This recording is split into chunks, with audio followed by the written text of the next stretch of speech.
going to be talking about the FX6, what I did to it.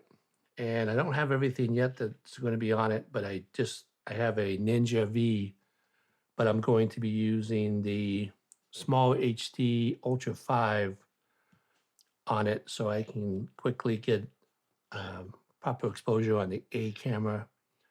And then if I'm good, I can see what the exposure is on the FX6. And then the second and third camera is an FX3 and an FX30. FX3 is that camera. Oh, my wife is calling. Hello?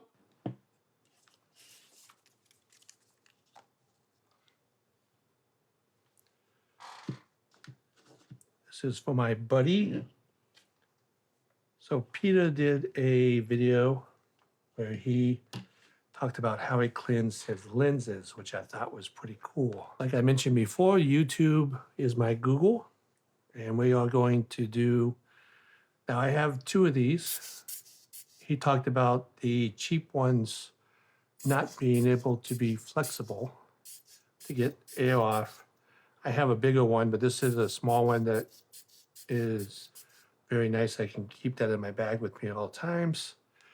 And on Amazon, they have the 300 or 400 count Zeiss wipes, which I bought that box. My wife goes, "Oh, what'd you get those for?" So we have that. This is a Sigma lens 1424.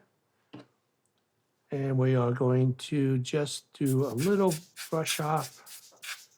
I don't have a little brush, but maybe I can use this to get some of the dust off. There we go.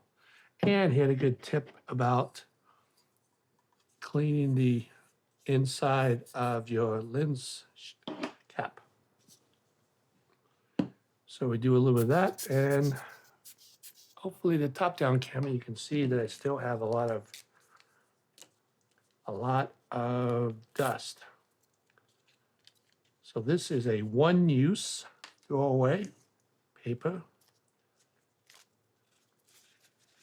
just to wipe it off the front. It's made for glasses and lenses.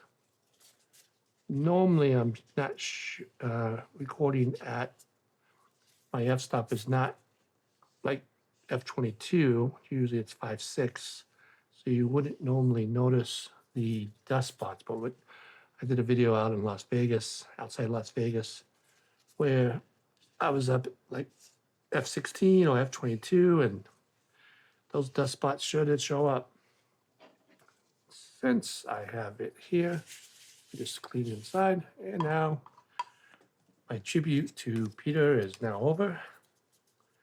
So that's, hopefully he likes my little inside joke. But I did learn about these from Peter. He has a great channel, so I'll have his QR code pop up.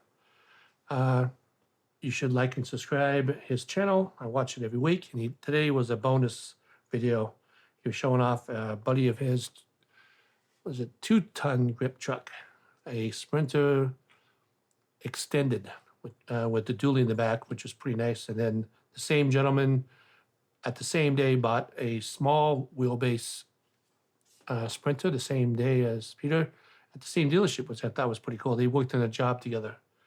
So that is my Zeiss lens cleaning, which that was a big tip from Peter. I give credit to Peter. This is the A7R5. Normally I use this camera as my handheld. It has a really good stabilization.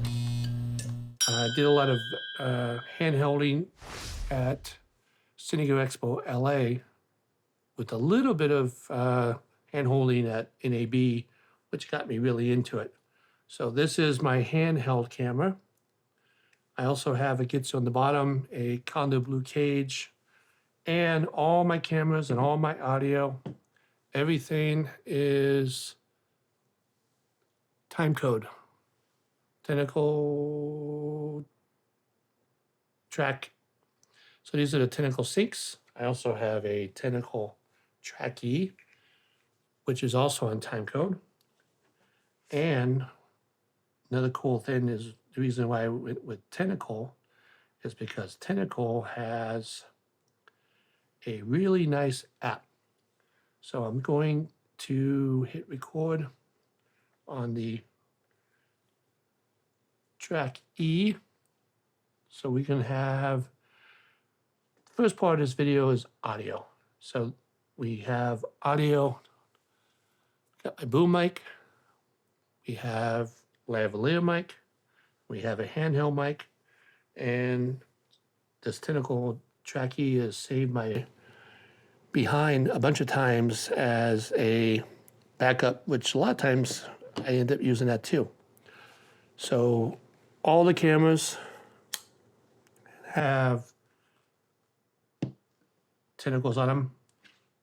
I might, this is either it's going to happen or it's not going to happen, but Rode is going to be at the B&H BILD Expo to have the new Rode Pros, which have 32-bit float and time code.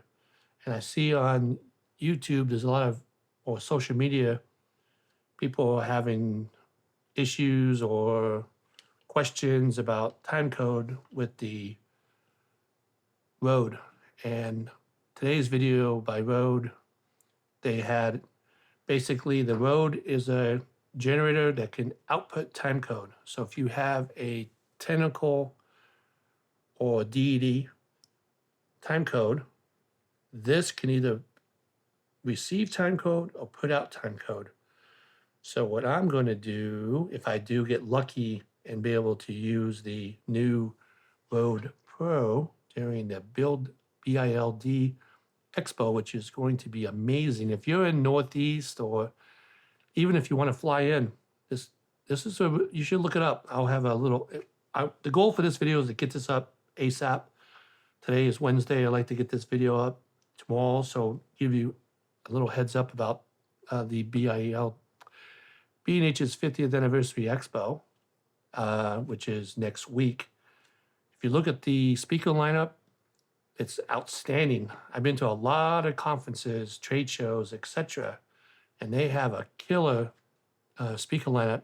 For me, they also have a killer trade show. Everybody, for the most part, that I want to see will be there. Rode, Sennheiser, Sony, Red, all kinds of people. So I'm getting pretty jacked up that I want to be able to do more hands-on and hopefully be able to get some footage from the Red Komodo X and some other cameras. So, and this will be the first show I'm able to use the FX6 that I get to borrow from Sony, which is kick butt.